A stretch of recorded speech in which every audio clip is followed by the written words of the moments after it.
Dumating na sa Netherlands ang labi ng mga biktima ng Malaysian Air MH17. Laganap ang lungkot sa bansa kung saan maliban sa mga karuwahe, nakalinya ang mga tao sa tabing daanan upang makidalamhati sa mga pamilya at kaanak ng mga biktima. Para sa detalye, muli nagbabalik si Emil Carion. Lumapag na sa The Netherlands mula sa Ukraine ang unang grupo ng mga labi ng 278 na pasaherong sakay ng Malaysia Airlines MH17 na pinabagsak nitong Hulyo 17. Lungkot at panghihinayang ang larawan na makikita mula sa mga kababayan, kapamilya at naulilang mga kaibigan ng mga biktima ng trahedya. 16 na kabaong ang sakay ng Dutch military flight at 24 naman ang nasa Australian jet. Ang mga itim na karwahe na sumalubong ay nakapila katulad ng pag-abang sa hustisya sa walang saysay na dulot ng karahasan.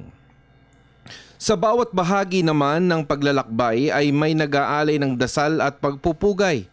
Ang araw ng Miyerkules ay idineklarang opisyal na araw ng pagdadalamhati ng The Netherlands. Ang mga bandila ay ibinaba sa half-mast sa lahat ng mga pampubliko at opisyal na mga tanggapan dito. Simula pa lamang ito ng mahabang paglalakbay ng mga biktima. Susunod dito ang pagkilala sa mga labi dahil sa kabuuan, 173 ang Dutch nationals. Pero hanggang sa ngayon, 282 pa lamang na labi ang isinusurrender ng mga rebelding grupo ng Ukraine. Sa pinakahuling ulat, ang Dutch Safety Board ay mangunguna sa investigasyon ng insidente.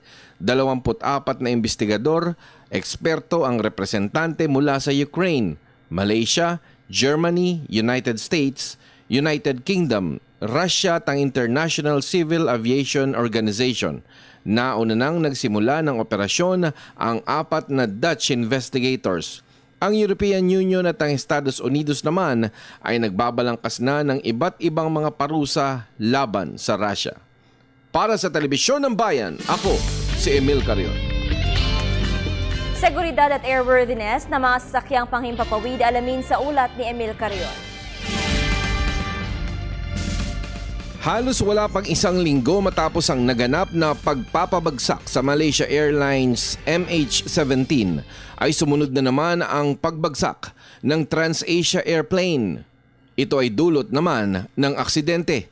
Kaya naman umiikot ang tanong, ligtas pa ba ang pagsakay ng mga eroplano? Nitong mga nakaraang taon ay di pa rin makakalimutan ng World Trade Center bombing September 11, 2001 o mas kilalang 9/11 kung saan mga eroplanong na hijack ang ginamit para puntiryahin ang sentro ng kalakalan sa Estados Unidos at maging sa buong mundo, ang World Trade Center. Kasama na rin dito ang mga nasa talaan ng mga naganap na aksidente sa eroplano. Kenya Airways taong 2000 kung saan 179 ang namatay. Egypt Air taong 1999 kung saan 217 ang namatay. Thai Airways taong 1998 kung saan 101 katao ang namatay. Swiss Air taong 1998 kung saan 215 ang namatay at pati ang 14 na crew members. China Airlines taong 1998 kung saan 176 ang namatay at 7 ang nasa grounds ang namatay din. Ang Cebu Pacific taong 1998, 104 na pasahero, lahat ay namatay. Pero ayon sa World Health Organization, mas ligtas pa rin ang pagbibiyahe sa eroplano dahil sa mahigpit na pagpapatupad ng mga alituntunin o safety procedures sa mga piloto, staff, and crew at ganun din sa mga pasahero. Nananatili pa rin ang mga road accidents o yung mga nagaganap dahil sa mga aksidente sa mga sasakyang banlupa ang mas mataas na bilang kung saan taong 2013 sa Global Status Report on Road Safety ng World Health Organization ay 1.24 milyong katao ang namamatay sa kada taon dahil sa mga road accidents.